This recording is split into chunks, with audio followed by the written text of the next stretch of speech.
מק בי 61 שנת 59. בואו נראה איך הקבינה שלה נראית בפנים. הבנתי שבשנת 59 זה היה הדבר. מק בי 61. שימו לב. תראו איך הקבינה הזאת נראית.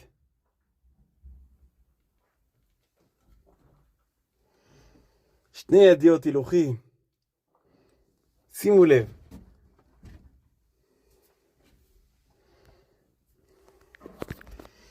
המשך שיהיה נעימה בקבינה.